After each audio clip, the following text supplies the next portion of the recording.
Jimmy Kimmel is not a talented person. He had very bad ratings, and they should have fired him a long time ago. So, you can call that free speech or not. He was fired for lack of talent. The crowd was already enjoying itself before Jimmy Kimmel even made it to his desk, but everything changed the second he lifted an envelope into the air. This was not the usual late-night routine, not another easy joke about polls, awkward speeches, or a furious social media post. Kimmel stepped onto the stage holding a folded sheet of paper, tapped it gently on the desk, and looked straight into the camera with the relaxed confidence of someone who had just been handed exactly what he needed by the people hoping to rattle him. The audience sensed it right away. Something had happened behind the scenes, and Kimmel was about to bring it into full view. "Ladies and gentlemen, we received a very serious letter today," he said. The room went quiet for a brief moment. This guy, Donald Trump, all he does is he makes fun of disabled journalists, he calls our veterans prisoners of war, even losers. He insults his opponents, his friends, his family. But if I point out that he's so fat they renamed the plane Air Force Wonder Bread, I'm the bad guy all of a sudden? Then he added, which is exciting, because usually when Donald Trump sends something threatening, it's written in all caps and posted next to a photo of himself standing like he just invented wind. The audience burst into laughter, but Kimmel didn't hurry. He raised the paper again and explained that, in this fictional version, Trump's lawyers had sent a warning regarding jokes made on the show, a formal message wrapped in legal language that essentially suggested he should be careful, stay quiet, and perhaps stop making the former president look uncomfortable on television. And demand I be fired again. This guy is so mad at you. You would think I posted a picture of seashells or something. Isn't there a war dragging on? Imagine if FDR had taken to the airwaves during the Battle of the Bulge to complain about a Little Orphan Annie comic strip he didn't like. Trump has 3 wars going on right now: Iranians, Ukrainians, and comedians. That was where things became interesting. The insult itself was nothing unusual. Trump had attacked Kimmel many times before. He had called him dumb, awful, low-rated, washed up, and one of the worst hosts ever. That was familiar territory. But lawyers? A warning letter? Over comedy? That was new enough to make everyone lean forward. Remember the Academy Awards? I said how he's the worst host in the history of the Academy Awards. And this stupid guy goes up, and it said basically, he is the worst host in the history. He reads the whole thing. And then I think he said something like, ha, ha, ha, he thinks he bothers me, or some crap like that. I said, he's one of the dumbest human beings ever. He should have listened to his wife.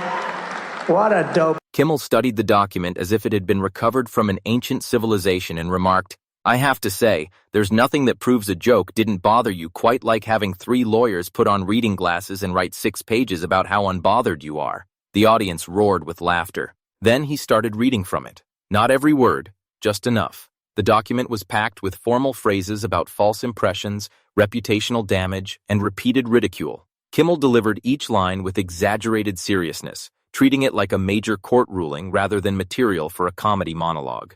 Then he stopped, looked directly into the camera, and said, "Repeated ridicule is a very legal way of saying, please stop laughing at our guy." Well, moments after we taped our show last night, the Mad Red Hatter wrote, "I can't believe ABC Fake News gave Jimmy Kimmel his job back."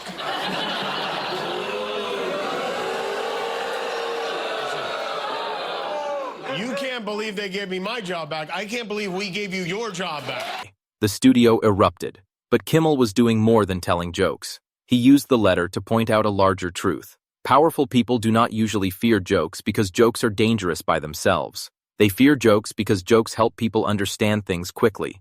A legal threat can sound intimidating. A press release can sound official. A political speech can bury reality beneath layers of noise. But one sharp joke can cut through all of it and leave people thinking, wait a minute, that's exactly what's happening. That was exactly why the warning failed. Kimmel noted that Trump had spent years dismissing late-night television as irrelevant. Nobody watches. No talent, terrible ratings, dead shows, washed-up comedians. Yet this letter suggested something completely different. If nobody was watching, why involve lawyers? If the jokes meant nothing, why react as if they mattered? If the show was truly dead, why was one of America's most powerful political figures still paying attention to it? The audience started applauding before he even finished the point. Then Kimmel turned to Trump's favorite subject, ratings. He joked that Trump treats ratings as if they are a measure of moral truth, as though Nielsen numbers were written into the Constitution. When they make him look good, they are sacred. When they do not, they are fake. And when viewers tune in to watch a show making fun of him, suddenly ratings become unimportant. Kimmel paused before delivering the punchline. That's the beauty of Donald Trump's logic. If he wins, the scoreboard is perfect. If he loses, the scoreboard was built by communists. The crowd exploded again.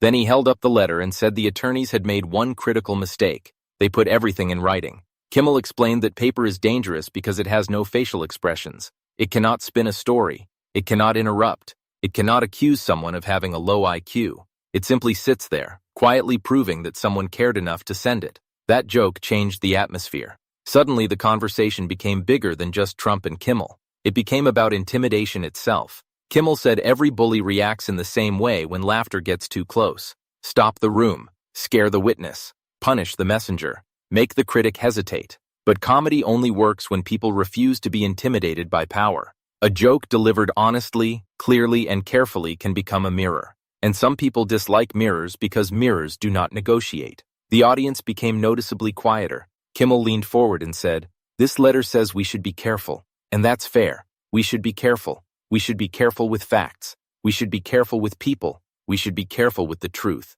But we should not be careful with the feelings of a man who has spent his entire life being careless with everybody else's." The room erupted into applause and laughter. That was the first real hit. Then Kimmel transformed the letter into part of the act. He joked that he had considered several responses: a formal apology, a legal reply, a respectful clarification.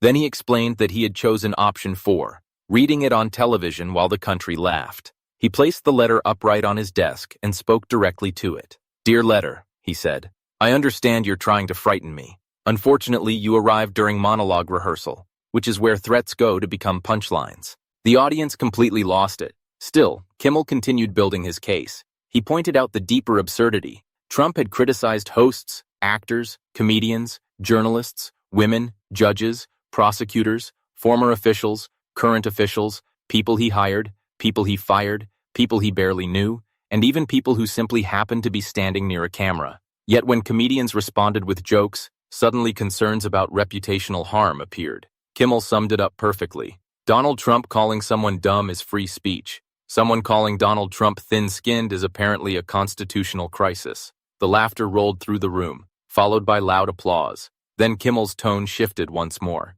He explained that this was not really about a single legal warning. It was about someone who wants all the rewards of public life without accepting the scrutiny that comes with it. Trump wants the stage, the cameras, the applause, the loyalty, the headlines, the power, and the attention. What he does not want is the punchline. He wants to speak without being challenged, attack without being mocked, dominate without being questioned, and project strength without ever having to show restraint.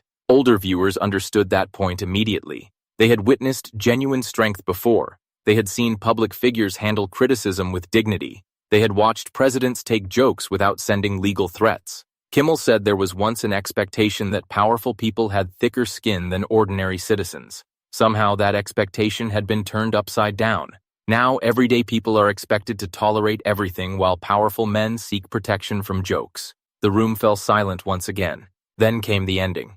Holding the letter up one final time, Kimmel said, "Donald, you can send lawyers. You can send posts. You can send insults. You can call me dumb, low-rated, terrible, finished, whatever word your phone autocorrects into rage. But if your response to a joke is a legal warning, the joke already won." The audience rose to its feet. Applause filled the studio. Kimmel carefully folded the letter, slipped it back into the envelope, and said, "We'll keep this in our files, right next to the other official documents proving Donald Trump watches my show." The crowd laughed so loudly that the band nearly missed its cue. That was the real embarrassment.